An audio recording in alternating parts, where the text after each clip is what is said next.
አቋም አንደኛ፣ ውበት አንደኛ፣ ንግግር አንደኛ፣ ምን ልበላችሁ ሁሉም ነገር አንደኛ። ታውቃላችሁ ከየትኛውም ስኬታማ ወንድ ጀርባ አንድ ጠንካራ ሴት አለች። ይቺ ንግስት እሱ ሲያዝን ታዝናለች፣ ሲደሰት ትደሰታለች። በሀዘኑ በችግሩ በፍጹም አስቀበል። የንቃት ህሊና ወይስ የተኛ ህሊና ብሏል። እንግዲህ እዩዬ የሩትዬ ወንድም የሩትዬ መከታ የሆነው ማለት ነው።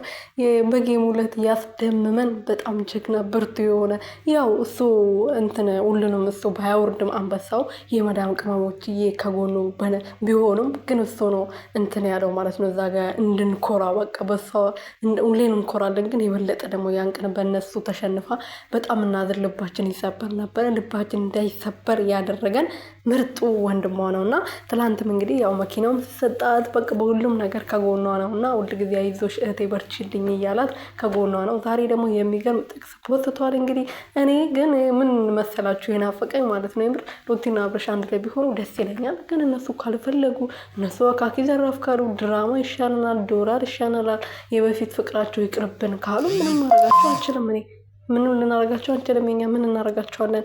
ሰላም ሰላም ቤተሰብ እንዴት ናችሁ? ደህና ናችሁ ወይ?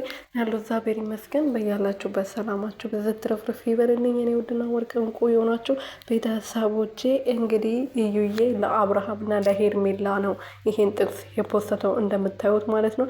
የተኛ ህሊና ይሻላል ወይስ የነቃ ህሊና ይሻላል ብለዋል እና እዩዬ ያው የነቃ ህሊና ይሻላል እንዴ ትቀለዳለን እንዴ? በጣም የነቃ ህሊና ይሻላል እንጂ በጣም 100%። የተኛ እኮ ተኛ ነው በቃ አለቀ። ዜሮ ነው። ተነስቶም የተኛ ነው፣ ተኝቶም የተኛ ነው፣ ያው ነው ማለት ነው። ስለዚህ የነቃ ህሊና ይመረጣል። ይሄ ደግሞ የነቃ ህሊና ማለት የሩትዬ ነው። የተኛ ህሊና ማለት ደግሞ የሄርሜላና የአብርሃም ነው። ገና ከእንቅልፋቸው አልነቁም። ገና በቃ ሁሉ ጊዜ አይታችኋል። ትላንት ሄርሜላ ቪዲዮ ስትሰራ ሁሉ ጊዜ ትላንት ብቻ ሳይሆን አይኗን ካልጨፈነች ካልተኛች ቪዲዮ ሰርታ እንትን አትወጣም ማለት ነው ከካሜራው ላይ ሁሉ ጊዜ ትተኛለች። ማታ ማታ ተኝ ብዬ በመክራትም አልሰማም አለችኝ። እና ብተኛ እንቅልፋን ብተኛ ጥሩ ነው። ጉዳት ነው።